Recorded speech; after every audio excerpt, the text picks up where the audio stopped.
Colin Powell said there are no secrets to success. It is the result of preparation, hard work, and learning from failure. This is the Producers Lounge podcast. I'm your host, Richard Tucci, and on this week's episode we have producers Michael Rousselet and Michael Eugene Peter, who are two of the forces behind the creative ensemble team of 5secondfilms.com. Rousselet and Peter are both hyphenate filmmakers, and from their humble film school projects at USC, they created a business that spawned independent films, commercials, music videos, and their infamous short comedy sketches. Because of its consistent delivery and resourcefulness, 5 Second Films has become a noteworthy creative force, being recognized by CNN, Tosh.0, and even had Time magazine labeling it one of the 50 best websites of 2013. They're one of the few friends I have who has a Wikipedia page. Ah, how I long to one day have a Wikipedia page. Anyway, I decided to cut this into a two-parter, and in this first episode we discussed how the team met at USC and first worked together on Michael Eugene Peter's directorial debut, Chronicles of a Love Unfound, which played at Sundance and in many international festivals, and is currently available for distribution. You can find out more about the team at 5secondfilms.com and on their YouTube channel. They also recently launched a Kickstarter campaign for their film Dude Bro Party Massacre 3, where they raised over $240,000. We'll be talking more about that and the 5 Second Films house in our episode next week. Now let's sit down for Michael Eugene Peter and Michael Rousselet in the lounge. Another podcast this evening. You're kidding. Yeah, Yeah, go ahead. Doing the press junket, you know? Nice. We did that insane streamathon, and that was holy. I saw that. You uploaded the whole thing on YouTube, right? Yeah, and we're gonna cut it up and do highlights and release those videos because it's like we just have to constantly remind. You mind if I take my shoes off? Go for it. Take your shoes off. Oh yeah. Just don't take your pants off. Oh, that's lighter. Yeah, it's like you have to constantly remind the YouTube subscribers that like this is happening because like we've even released a video. I got an update last week and like, holy shit, you're doing a movie? He's like, we've been harassing you for a month. And Yeah. Well, how long did you set the Kickstarter campaign for? 34 days. 34 days. Why 34? Why did we pick 34 days? Is it just because we wanted the streamathon to have a week after that, or? Because we wanted to keep it close to 30. Yeah. And June 30th seemed like a nice round date. And Sunday was a day that we knew we were all together, so we could be tweeting or live streaming something, you know. So is it just you and us? Pretty much, yeah. I like all that. I like the... Yeah. It's like you killed Tigger. You're the second person to say that. Really? That's awesome. Yeah. This is funny. I used to live... You guys never came to my old place. I don't think so. Okay, basically I lived in a little shack, and I just got this at the Fabric District. This was like $27 or whatever, and I just put it down on the floor. Yeah. And it was terrible, Yeah. but actually underneath this there's a collage that I did. That's much more impressive than a slain Tigger. But yeah. You should totally like cut out little legs and then buy a stuffed Tigger puppet and like attach it to the end. So it actually looks my like God. That'd be fun. like a tiger That is skin the run thing. the Oh, edge out. bouncing around. like That's amazing. Why are you hiding your collage? Huh? Why are you hiding your collage? No, I did it for the reverb. And you got the cheese ceiling. I have the cheese ceiling. I Gotcha. grew up with that. Yeah, Yeah, I always call it the cottage cheese ceiling. yeah. My mom had a ceiling like this back in Connecticut. So When they get rid of it, when they like shave it off, the reverb gets ridiculous. really, Yeah, because my house, when they got rid of it, like the day after I came back, and I was like, what the fuck, Pug? Oh. It sounds weird in my room. Yeah. Where'd you grow up, by the way? In the valley, Woodland Hills. Woodland Hills? Mm-hmm. And Minneapolis. Minneapolis. Okay. I'm going to have to go with Rousselet and Peter because you're both named Mike. Oh, that's quite all right. That's We're fine. used to it. So you guys met at and I met you Are at we USC. rolling? Yeah. We are? Yeah, we've been rolling for like 4 minutes now. Oh, shit. Oh. Oh. Hello. Sneaky monkey. Cheeky monkey? You were Cheeky sneaky. No, you were sneaky. Oh, wow. Okay, I hope I didn't say Don't anything worry. awful. Nah, It and was like you said a lot of racist I things. said so many racist things. God, fucking white people. oh, I hate white white white women. people. I don't date white women. You don't wait. What? Wait. You really? You don't date white women? Let me step back. Normally I don't. My current girlfriend is white, but she's awesome. I hope she doesn't listen to your podcast. Anyway. Well, no, because what I'm doing with this is I'm taking little 10-minute snippets from the podcast and putting that up on YouTube. Oh, okay. And I think she's going to listen to that, but she has no interest in entertainment. Gotcha. So she's probably not going to listen to the whole thing. Well, there you go. No interest in entertainment. She just likes to say whatever you want about She likes to be bored all the time. I have no interest in entertainment. Just bore me. Well, she lives up in San Francisco, and she's like a financial advisor. So very practical. She loves boring stuff. Pretty much, yeah. What would be the opposite of the entertainment industry? The boring industry? boring industry. The boring industry? Where would that be? Like tax law. It'd be some like really boring city. And on that note, actually, if you guys... Honestly, this is just a conversation. But if we do that, let me tell you my dirty Michael Jackson story. No. Okay. One time his toilet exploded and I had to clean it up. It was disgusting. Dirty story. Dirty story. That's a nice 5-second film. Mm-hmm. Michael Jackson's toilet blowing up. Yeah. It just says, like, goodbye world. Just didn't want to go on anymore. Yeah. Just like, fuck my life. I think that's what happened with Elvis's toilet. I think Elvis's toilet actually killed Elvis. He's like, no more! It just swallowed him This whole. stops now!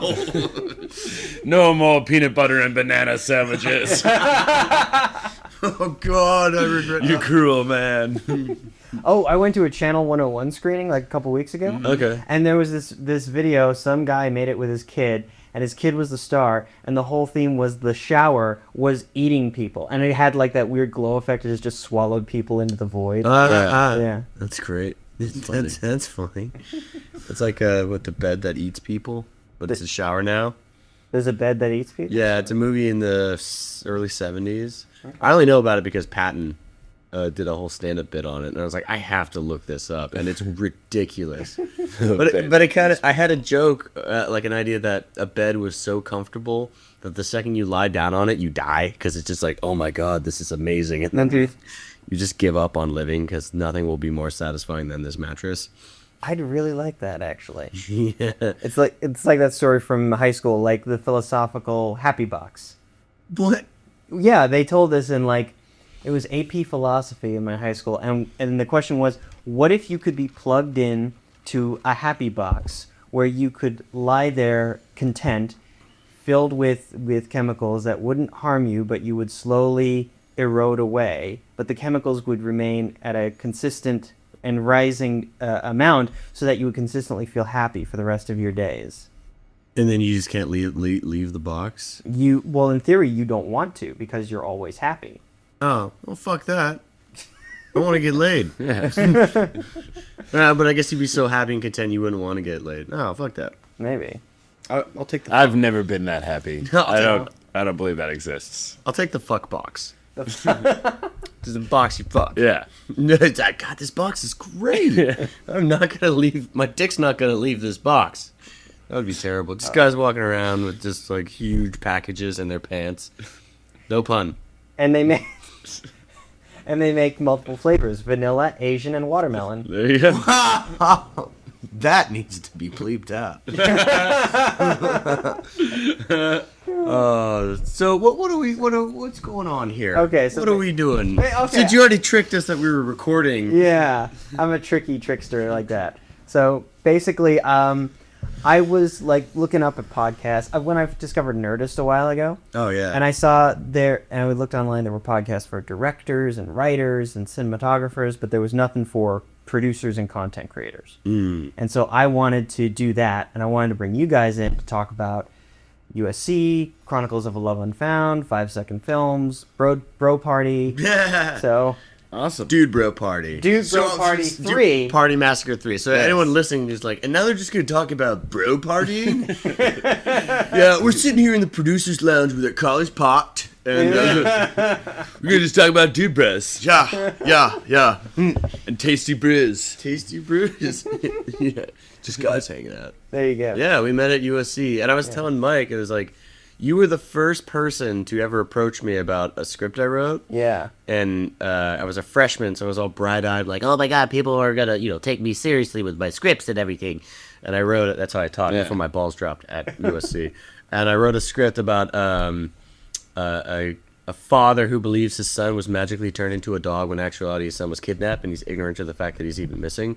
And you were the Tucci, you were the only person who was interested in that, and so we had a meeting, and I kept telling you about it. You're like, oh, that's really fucked up. That's weird. You got anything else as well? And I told you one about. It was like this fucked up after school special about this kid that moves from city to city because he's forced to, because his mom is escaping drug dealers, so the kid can never make any friends. So he's always making friends with like the worst people possible, and like the pimp and all that. And you just said, please stop talking. It just, the devil's in the details. It just gets worse, and this is fuck. Oh, please just. And I thought, like, this guy will never talk to me ever again. What was one of the worst scenes from that script? I'm trying to remember. Was it the van pulling up and offering him candy? Oh yeah, it was. Yes. Yeah. Oh, then the van shakes, and then he's but the van shakes, and then it drives a bit and throws his limp body out like he's just passed out, and then the van stalls, and all these kids are just staring at him as he's just wordly starting the van and looking over his shoulder, and it's just like stalling. He's just a dead molested Well, he's not child dead. No, he's not dead. He's drugged. molested. He's been drugged. Yes, Yeah. but he's not dead. And so anyway, I'm gonna make that into a feature film. It's like. Wow. I'm taking everything fucked up about, the after-school specials, and I'm just going to make a feature film on That's your next Kickstarter campaign. Yeah. It's actually, I'm doing a Kickstarter so people will pay me not to do it. There you go. Yeah. And then how did you two guys meet each other? I don't think we actually met until after I had graduated, because my senior year at USC was when I met Sandoval, and then the next year Sandoval was in 290, and so he was shooting these shorts and asked me to come by on a few of them and help like AD, and I think I met you through those. Yeah. And I was like, this guy's good.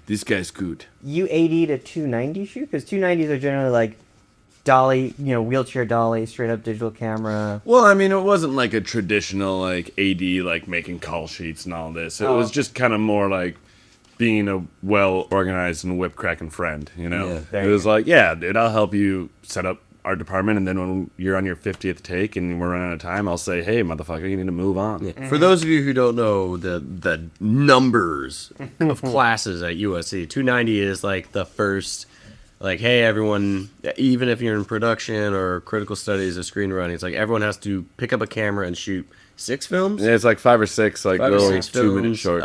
in a semester, and they're usually pretty bad because nobody knows what they're doing, and you're not allowed to use any sound.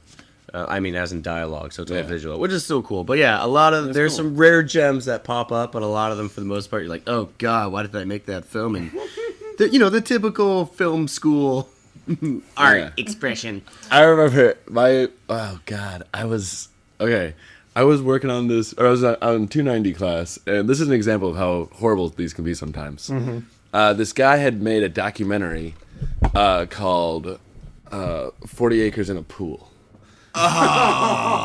And good title. Yep. Clever. And it was a montage of people in like the inner city, and he like caught like a drug deal or something. It was all filmed from like his car. Like he like basically you could tell that he had like gone to the ghetto with a camera and like filmed it out of his window and shit, right? Oh my god!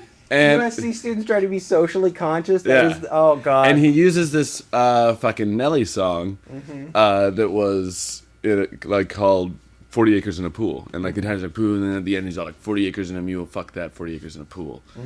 And so then That's the Nelly song? Is 40 Acres? Oh, yeah. Oh, Nelly gets credit then. Yeah, Okay. and then we go around, and everybody is like just applauding this film, and they're like, oh my god, and was that a drug deal that I saw? Did you catch it? And he's like, yeah, totally. And it gets to me, and I can't let this stand. How just horribly offensive this film is.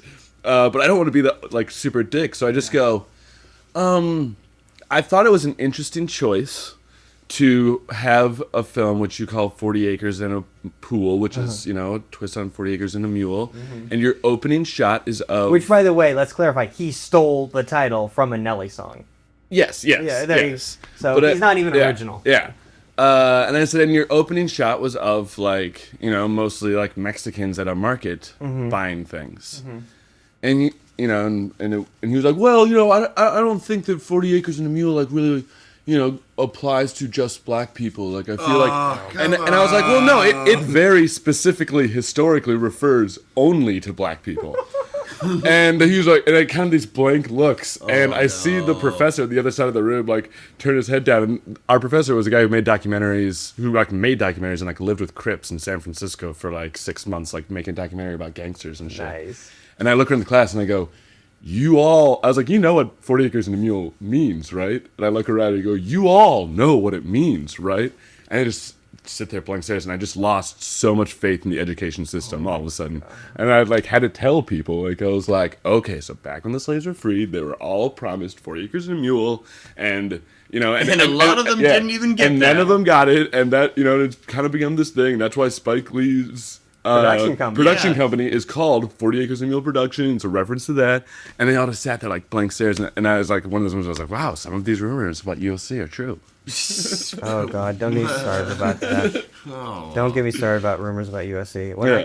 After I graduated, my first job was one of my first jobs was as an assistant to Penny Marshall, and so I had to hire interns to do coverage, and I would bring in people from all over, you know, and I would bring in the USC people, and most of them were like pricks. Yeah. They came in to the interview and they were entitled. They were like, I'm going to USC, so you should just give me this internship. Yeah. Although I do feel that it's fair to say that, you know, like, despite these stories, 90% of the people that I work with are good friends that I've made at USC. So listeners don't get the wrong impression. Well, they're pricks amazing. Everywhere. Yeah, there's pricks everywhere. And there's beautiful, amazing people everywhere as well. Yeah. So I mean, cool. USC has a mix of both. Yeah, but I mean, without a shadow of a doubt, when you go to a film school, you're going to meet the arty, pretentious people, and then you're going to meet the down-to-earth people, and the people that just fucking love cinema and just want to make stuff. I started off as an arty, pretentious person. I still am. Yeah. Oh, we'll get into Chronicles of a Love Unfound.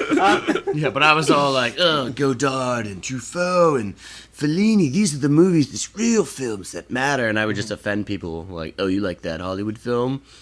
And they're like, what is your problem? You're being a dick. Yeah, I just like, you know, what I like. And then I grew up being like, my God, I was an asshole. I'm so sorry, world. Yeah, so, yeah, you know, we all start off pretentious. We all think we're going to make our masterpiece in film school. And at 19, and when you're like, fuck you haven't even experienced the world yet. Yeah. Like, I should go back in time and beat the shit out of myself because all the scripts I wrote were all these arty film pieces. And the molested child script was an arty film piece. Oh no. Well, it's like I didn't write anything that could be relatable to a wide audience. It's like this is just relatable to only the grips and gaffers will like this movie, and then like only the fucked up weird people will like. There's no general market in Hollywood. So when I was pitching films. And when I got out of USC, they're like, hey, you're a screenwriter from USC. What do you got? And I'm just pitching them all my insane films. They're like, what? No, I don't know what to do with this. Nobody would want to watch this other than 20 people in America. So, yeah. So sell out as soon as possible, and then you can do your arty films. That's what I say. All right. We'll get to selling out. But speaking of, still on the topic of USC, after you graduated, did USC benefit you? How did USC benefit you in getting jobs and getting experience, etc.? USC benefited me in terms of like the immediate people that I met, who were, you know, the community that I built, and in being a place that I learned to steal locations whenever I needed them, without permits and stuff.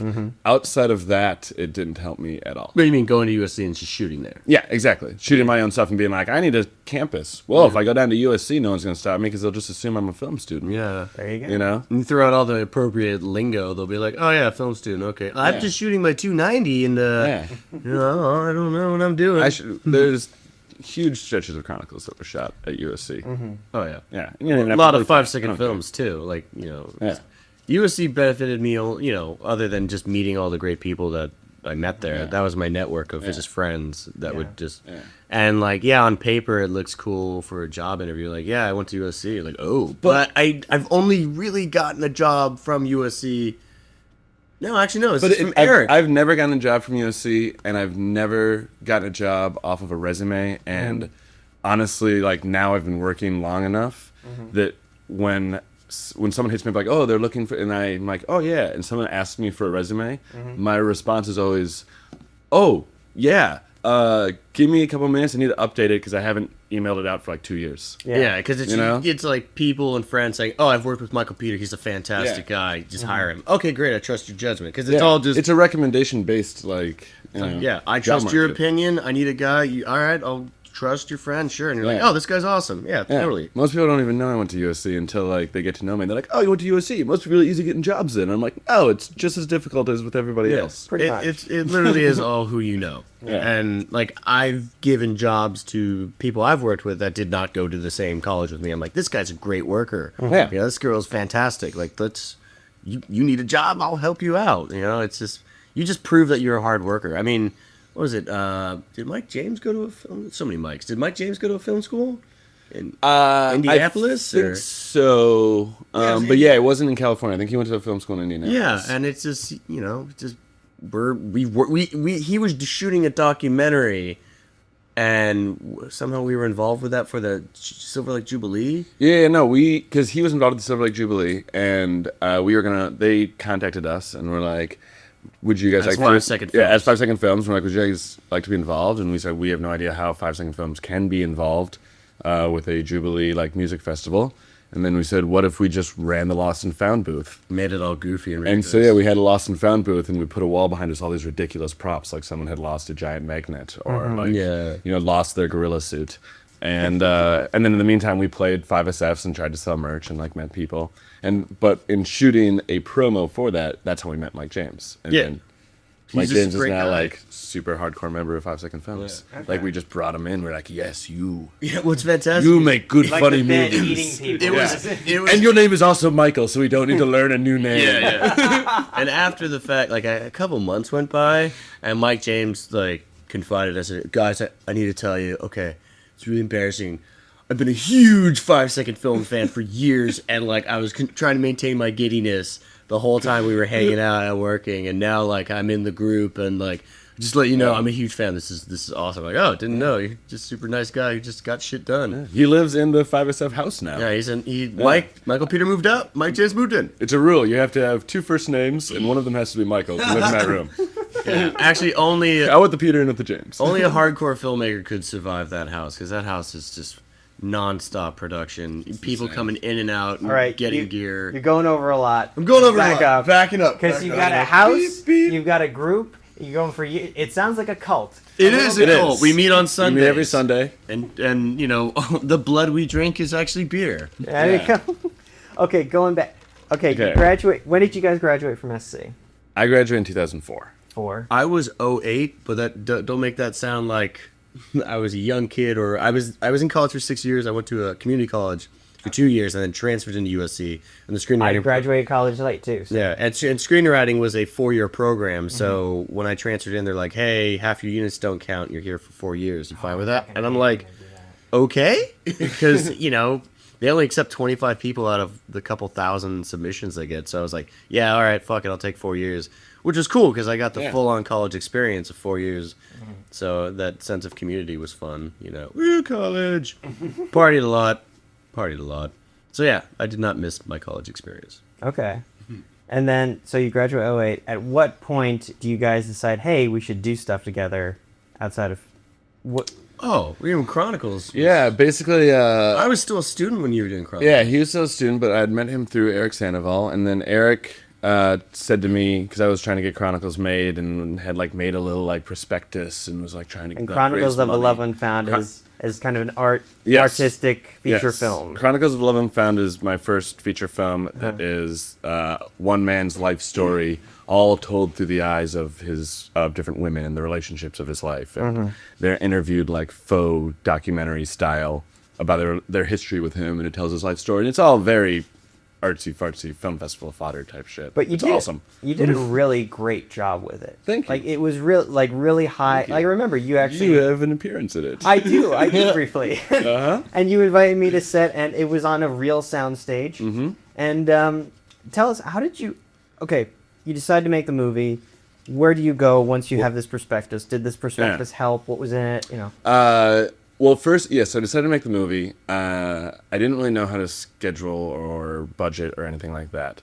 And so I was posting on like independent film websites like IFP West and like message boards and stuff, and like a little bit like Craigslist and Mandy's, but I kind of trusted the film sites more.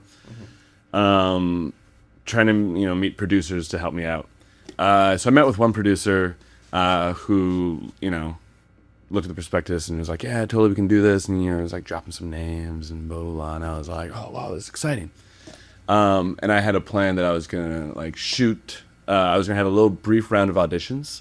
And shoot the auditions because there were women being interviewed, and I told all of the actresses who auditioned, I was like, hey, I'm gonna record these and I'm gonna edit together like a little fake trailer from the auditions, and if I use your footage, I guarantee you that I will give you a copy, and when we actually do real auditions for the big film, you're called in, like guaranteed. And they were like, all right, cool. Met this guy, had this trailer, I'm all stoked, and he's like, all right, cool, I'm gonna build a schedule, I'm gonna build a budget, we're gonna go to financiers and everything. I was like, awesome. And what kind of budget were you looking at and schedule?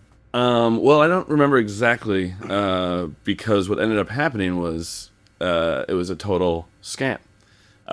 He wanted me to pay him a certain amount of money, and I was like, I don't have that money. And he's like, okay, well, give me half of it, and then I'll build the schedule, because I have to put time into this. I'll put the schedule and budget, and then once we finish, and we get money, you can pay me the rest of my amount. And I was like, okay, that sounds fair. And he was guaranteeing you money from his investor contacts, or what? Yes. Well, he was from his investor contacts, but he was like, but I need to build a schedule and budget and everything. I need to like put a lot of work into building the thing that we're going to bring to them. Right. And I was like, well, yes, okay, this makes sense. I don't know how to do these things. Yeah. So I agreed. I gave him his initial payment, and then never heard from him ever again. Never got a budget or schedule. Really? It was just like a really quick scam to make $300 off of a What's his name? His name is Jeff something. His last name started with an M. It was JEM Entertainment. Gem Entertainment was his like company. Well, you're blackballed, Gem. Yeah, it was Jeff something. I forget what his last name was. Fuck you, Jeff. But yeah, so that's when I decided to teach myself how to schedule and budget. And how not to trust people. and I was like all fucking pissed off about that. And Eric Sandoval was in his senior year of USC, and he said, hey man, I know you're trying to get money from people and do us all right, but tell you what, once I graduate, if you don't have money, you don't have producers, you don't have investors, like, you and I will fucking make this movie like guerrilla. I'll produce it with you. We'll do it together. I own a camera. We can hustle everything else. And I was like, I'm down. Let's do it. And then I didn't get any money for the rest of the year. He graduated. And what year was this? This was 2006, I think. 2006? 7? Or maybe 2007? I always like to ask years, because when you hear people's stories, I talk about my stories of making films, and it spans over 3 or 4 years. So I just like to get an idea of the timeline. Yeah. Oh, movies, independent films don't happen in 30 days anymore. Yeah. They No, take not at all. a year. Yeah. Especially if you don't have any money. Yeah, it'll take years. I actually did a podcast with this woman Sheila Farrell. She's a producer from England, and she did a movie called One Love with Idris Elba and Kamani Marley, Bob Marley's son. She started with her creative partner was working on it since the 1970s. She hooked up with her creative partner in 1996 and started working on it, and then it didn't actually get made until 2004, 2006-ish. Yeah. Wait, One Love? Yeah. Is this the documentary one, or is this the... No, it's a kind of Romeo and Juliet story set in Jamaica. Oh, wow. That sounds awesome. Yeah. It's actually she's got it out on Redbox and Video on Demand right now. Oh, sweet. Yeah. Nice. Oh, I want to check that out. But back to Chronicles of Love Unfound. So Eric graduates. We decide to make it. We bring on Michael Rousselet because I had met him a couple times. I was just gonna be a grip Yeah. and lighting, and then I weaseled my way into co-producer. Oh, he didn't weasel his way into it. I always on that film had kind of an open policy, like, look, I'm bringing you on to help me out, but the more you do, the more And by the end of the film, Rousselet was a co-producer. So you're directing. I'm directing. I wrote, directed, and produced. Okay. And so how were the producing responsibilities divvied up? For the most, Mike said, "Shit, I need this." Which And- Mike? Michael Michael Peter. Michael Peter. yeah, basically it was Eric and I initially with because there wasn't any amount. We just paid for it ourselves with money that we made on saving and PA jobs and shit. So it was more just kind of I did all of the scheduling, budgeting, and I was in charge of casting and being in charge of talking with all the actors and getting out that information. and Sandoval was mostly in charge of like acquiring any extra gear that we needed. Because he worked at a equipment studio, a 204. Not yet. Not yet? Not No, I yet. thought Not he when worked not when we first started. He didn't. He got that job midway, and we were like, "This is gonna be so great for Chronicles." Oh, that's right. But initially, he was just doing PA gigs. And then Oh yeah, because we started with all the interviews first. yeah. And so then one summer, I believe it was the summer of 2007, we shot all of the interviews over the course of 4 days. It was a SAG shoot. I also did all of it. I did all of the SAG ultra low budget agreements and got a payroll company and got insurance. And under SAG ultra low budget, I forget, is $100 a day? It's $100 a day. Deferred? No. It's $100 a day. You have to be underneath $250,000 of budget. Like total budget. Yeah. And but it was it's $100 a day, and you can do what's great about it is you can do mixed cast. So I had a cast of easily 40. I think it was more like 30 speaking roles who were interviewed, and then so I had like 4 actresses who were SAG who I really wanted, and so I could pay them their SAG rates and do the insurance and all the rules, and we're cool. And then the other 26 women, I could, they either worked for free or for a small amount of money dependent upon like the size of the role, but it would just be cash in hand. I wouldn't have to go through any payroll companies or anything like that. And you had to go through a payroll company for SAG. Which one? Because I've used a couple payroll companies. I went through Jacobson. Jacobson. Which was just because I had been PAing and I'd started to get into production, and so I had a relationship with a couple of the accountants there. And so instead of just like calling the number that ends in 3 zeros, like the main line, and being like, "Can I please talk to someone about payroll?" I was actually able to email someone directly who I worked with and was like, "Hey, I'm doing this independent film and I need a payroll company, and you guys have always been really cool to me, so would you mind doing it?" Because my check's clear. Yeah. And they're like, "Sure, what award show is this?" I was like, nope, not for award show, which is how you know me. But it's actually for a little indie film, and I need to pay 4 people. And they're like, 4? Oh yeah, sure, whatever. I'll do that on Tuesday. There you go. Yeah. So yeah, and so then we shot them all over the course of 4 days. And then Rousselet, you came in and you worked as co-producer in. He was just a kind of like a grip. Yeah, I was a grip, just just a hand. I was just like, I'm just gonna help you. Good friends with Sandoval and He was Michael Peter, just putting up lights and hanging out, and he was a great filmmaker making and movies. And I felt very passionately on my first film that I needed to kind of surround myself with other filmmakers so that like when shit went wrong, as it always did, like my AD was actually a director who went to NYU. Michael Rousselet was like my key grip, but I knew he was a filmmaker. I mean, Sarah Farron was there. She was a filmmaker. Like everyone was a filmmaker who was on set, so that when all of a sudden like all of your planning fell through and you got to the location, you're like, fuck, what are we going to do? You could turn around to all these storytellers and go, okay, I think we need to shoot it this way. What do you guys think? Yeah, it's very collaborative. It was cool. Yeah, it was fun. So I started off as like just hanging out, helping out, and then it got to the point where it's like, hey, we need an office, and it's like, well, I know someone. I can get an office. Like because we shot basically like 60% of the film in those 4 days of interviews, but then all the rest were flashbacks. So over the course of the next year, we shot all of these flashbacks at little locations, and that was where Rousselet would start coming in, like starting finding like locations and more locations and bringing in like actors and stuff and becoming a real asset. And then you got Ian for production. And then you brought in Ian for production design. Kicks ass. Oh, he's amazing. Yeah. Ian Ahern? Ian Ahern, yeah, he's our go-to production guy. My best friend since like kindergarten. Yeah. He's the shit. And Rousselet brought him in, and that was kind of the first, that was kind of the line too, where I was like, okay, you're now getting a producer credit at some, like in some fashion. And I was like, cool. You're like, that's great. Want to go get some beers? Yeah, like, yeah. Pays to have resources. There you go. Yeah, man. And I mean, that was, all producing is just like, oh, making shit happen. Like, yeah, okay. So when people say like, I want to be a producer, it's like, okay, can you like do stuff and follow through, and then can you work light on your feet and bend over backwards when situations get crazy, but still make it happen, because that's all a producer really does. Yeah. Just, either they find money, which makes things happen, or they'll have no money, but they'll still make it work. Happen. Yeah. And then it took us a year to shoot it.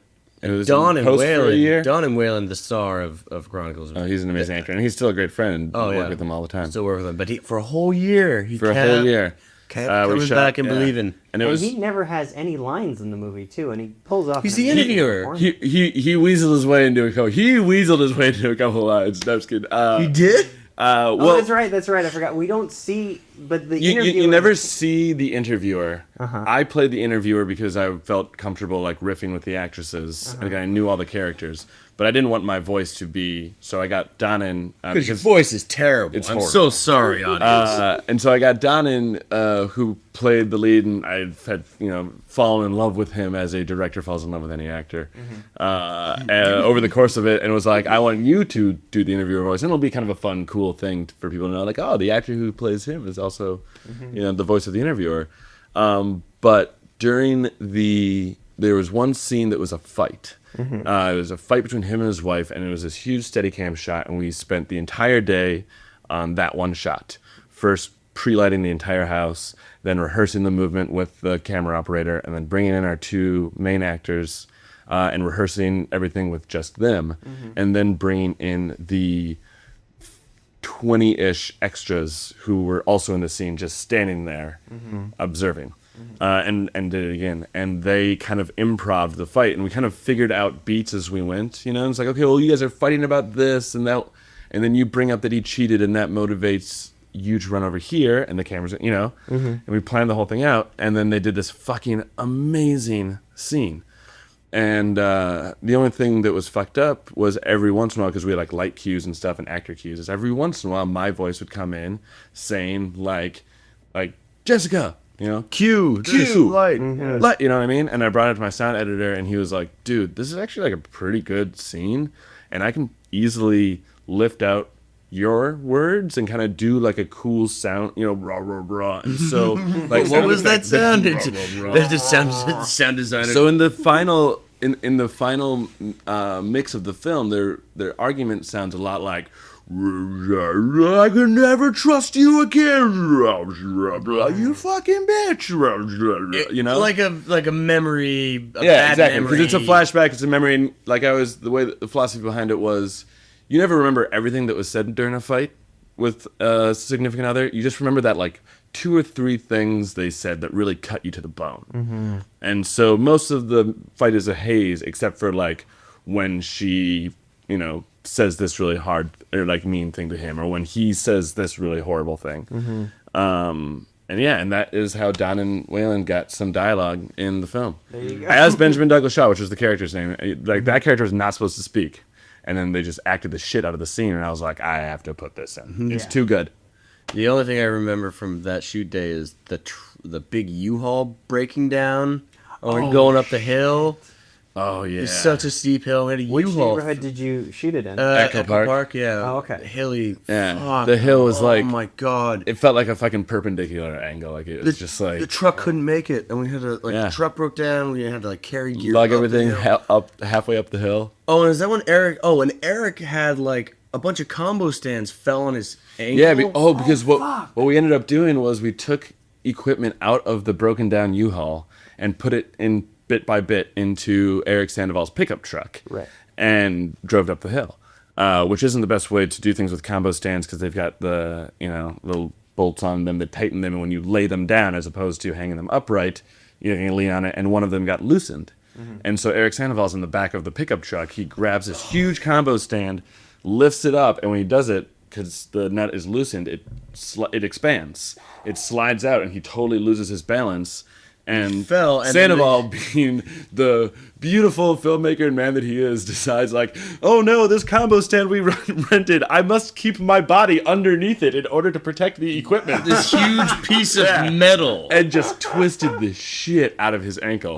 Was that the same ankle that he broke when the piano fell on it? Probably. A piano fell on his He did leg. the same thing with a piano. A piano started to fall, and like the two people who were holding it, one of them stepped back and threw his hands in the air, and Eric tries to stop it and throws his body into it, and it ends up falling on his leg. You and raise crushing a his very leg. good question. Is Eric Sandoval a cartoon character? Because when you say piano is falling on top of him, like, Well, it just fell on his leg, It didn't like. oh, that's such a difference. I kind of I wish I was there just to hear the sound. I mean, it probably would have been incredibly terrifying. Poor Eric. Oh my God, his leg. But yeah. like the reverb of the piano as it broke his leg. Oh God, poor guy. And he kept That filming. did not happen on my film shoot, the breaking of the leg. No, that- just the twisting of the The ankle. piano happened later, years later, when the move into the 5SF house. But Yeah. that's how I moved in. Okay. Because Eric needed help moving because he had a shattered leg. So, so Chronicles of a Love Unfound gets finished. It gets finished. I saw it at the Downtown Independent. What happened afterwards? My girlfriend broke up with me. Oh. It's true. It's true. Your girlfriend did break up She with broke you. up with me after that. I'm pretty sure she's like, wow, he's surrounded by all these people and all these women. Clearly something. Yeah. Anyway. But it was a great A film. lot of people's girlfriends broke up with them after that movie. Yours too? Really? No, never mind. She came. I think she just showed up. Yeah, she showed up, but my girlfriend was there. She broke up with me before it got accepted in the first festival. My girlfriend at the time, I had finished the film, showed it to her. She loved it. She was brilliant. And then by the time it got into the first film festival, she had broken up with me in like one of the final lines. And funny we talk about this, the lines that cut you to the bone, where you don't know how hard it is to date a man who made a film like Chronicles of a Love Unfound. And I was like, fucking 6 months ago, it was brilliant. And now it's like artillery in the final fight that we have. Yeah, but that was artillery for for And me. she was like, you make this movie with all these women and blah, blah, blah, about 6. And I was like, what the fuck? Yes, it's a beautiful story. no, that's pretty much exactly what Yeah. my Voldemort said. Yeah. Wow. Yeah. Wow, that movie really hit women hard. Like, men are scoundrels. Yeah. You know?